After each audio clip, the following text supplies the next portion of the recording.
Here in Geneva, one of the most important centers of international diplomacy, negotiations take place every day over the major crises of our time: wars, refugee movements, and the future of global cooperation. Yet it has becoming increasingly clear that political solutions alone are often not enough. Trust, cohesion, and dialogue play a decisive role, including between religions. This is precisely where the Sovereign Order of Malta brings a unique perspective. For over 900 years, it has served the poor, the sick, and the displaced, and today it combines this humanitarian tradition with an active role in international diplomacy at the United Nations. During the UN World Interfaith Harmony Week 2026 in Geneva, the Order made it clear: interreligious dialogue is not an abstract concept, but a concrete instrument to enable humanitarian aid, build trust and promote peace, especially in crisis regions. I met Ambassador Marie-Thérèse Pictet-Altan, the permanent observer of the Sovereign Order of Malta to the United Nations in Geneva, and spoke with her about the goals, the role and also the reputation of the Order in international diplomacy. In particular, we discussed how the Order of Malta concretely contributes its humanitarian mission, its commitment to human dignity and its engagement in interreligious dialogue within the United Nations environment in Geneva.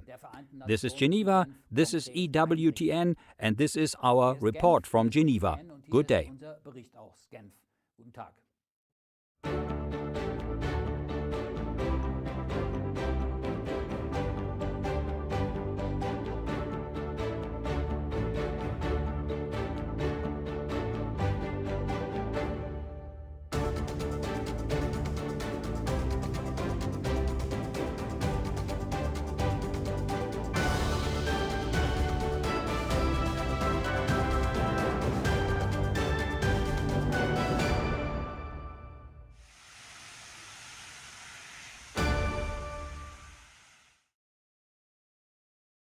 Your Excellency, the Holy Father, Pope Leo XIV, has emphasized that the Church must be present where human dignity is most threatened, especially among the poor, displaced and victims of conflict. In light of Christ's teaching in Matthew 25:40, "Whatever you did for one of the least of these, you did for me," how does the Order of Malta understand its diplomatic and humanitarian mission as a concrete expression of this gospel mandate? The Order of Malta understands this verse as the spiritual foundation of its mission. It sees Christ present in the poor, the sick, the elderly, refugees, and all who suffer. Serving them is not simply humanitarian work. It is a direct encounter with Christ himself. The Order of Malta understands Matthew 25:40 not as an inspiring slogan, but as a literal and practical command. For the Order, caring for the most vulnerable is not optional. It is the very place where Christ is encountered. Excellency, Pope Leo XIV has spoken about the Church's responsibility to be both faithful to Christ and a bridge in a divided world. Drawing on Lumen Gentium, which describes the Church as a sign, instrument of unity, how does the Order of Malta maintain its explicitly Catholic identity while engaging in interfaith dialogue and multilateral cooperation? The Order of Malta's Catholic identity is expressed by full recognition of its roots, which allows us to speak honestly within our own tradition, provided we know our own faith well. As Pope Benedict constantly reminded us, faith literacy is essential in interfaith dialogue, as well as mutual respect, clarity of purpose, and recognition of a shared humanity. In continuity with the Church's social doctrine, Pope Leo XIV has reaffirmed that peace must be rooted in truth, justice, charity, and freedom. How, in your view, can Catholic social teaching help renew multilateral institutions so that they serve not only political interests, but the common good and the God-given dignity of every human person? In essence, Catholic social teaching offers not technical fixes, but a moral vision. Multilateral institutions must become not merely arenas of national interest, but instruments of shared responsibility for the human family. Policies must prioritize people over geopolitical advantage. Economic systems must serve human flourishing, not only growth. Refugees, the poor and marginalized nations cannot be treated as bargaining chips.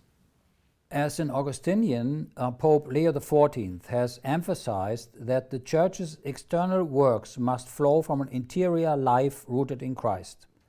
How does the Order of Malta integrate its spiritual identity, its charism of defending the faith and serving the poor, into its diplomatic work at the Secular Forum of the United Nations? The Order of Malta's spiritual identity is reflected in concrete terms by the humanitarian and diplomatic work. The Secular Forum of the United Nations does not prevent us at any moment to put forward our spiritual values.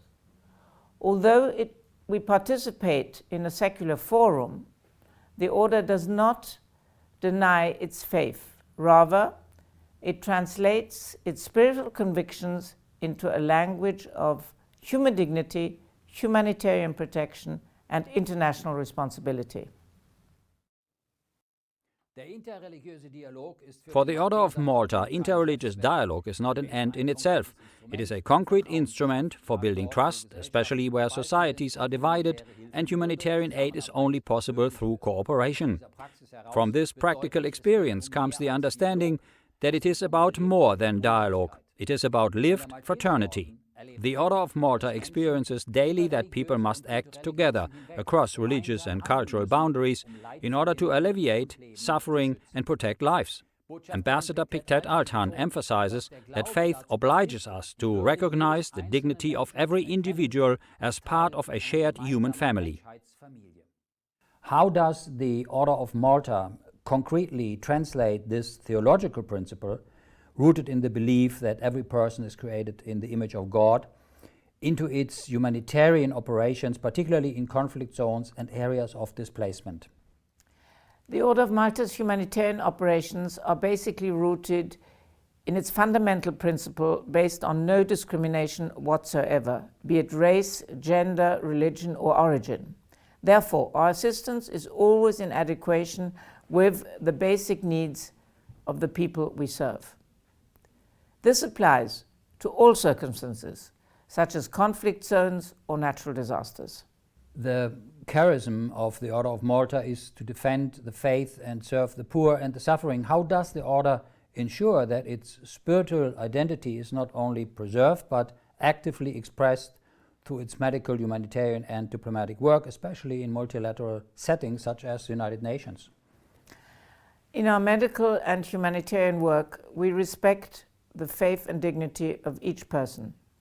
As for our multilateral diplomatic activities, our permanent observer status at the United Nations enables us to reaffirm our Christian values while advocating for the basic human right of freedom of religion or belief. In this context, we are fully engaged in interfaith dialogue and cooperation with representatives of all states.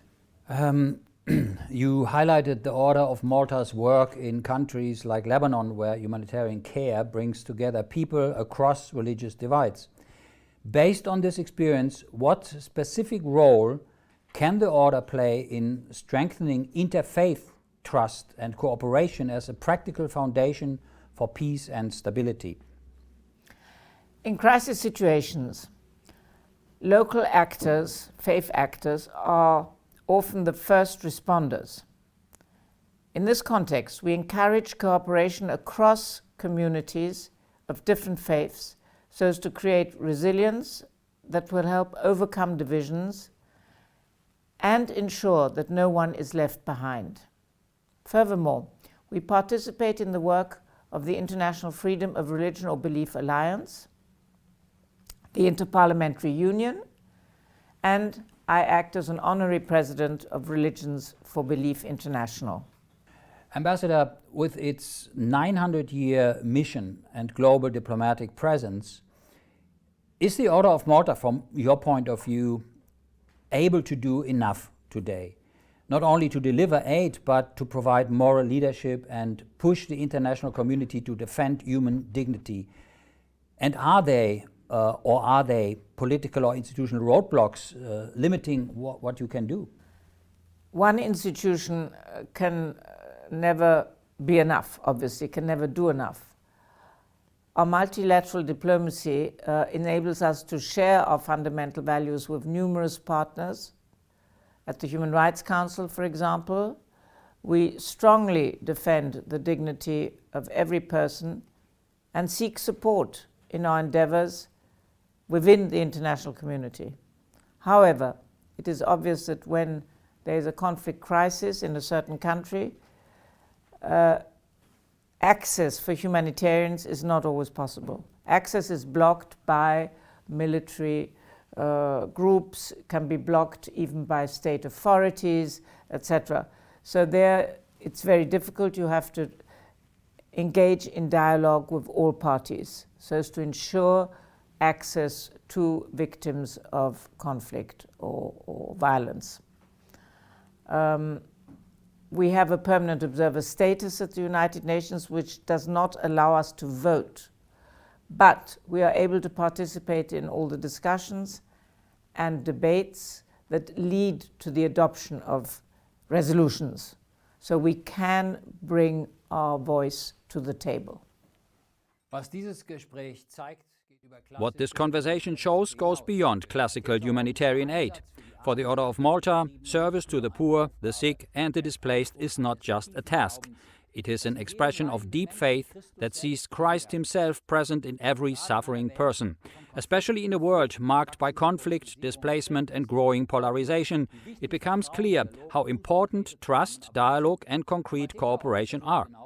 The Order of Malta seeks to act precisely there, across religious and cultural boundaries, in service of the dignity of every individual, whether in war zones or on the international stage at the United Nations in Geneva. Its mission remains the same: to build bridges, to provide access to the most vulnerable, and to raise a voice for those who are often not heard. In doing so, it combines a clear spiritual identity with a universal commitment to take responsibility for the human family. Or, as Pope Leo XIV put it emphatically in June 2025, addressing the Order of Malta, "Do not limit yourselves to helping the poor. Also proclaim to them the love of God through words and witness." Thank you for watching. God bless. Vielen Dank fürs Zuschauen. Gottes Segen.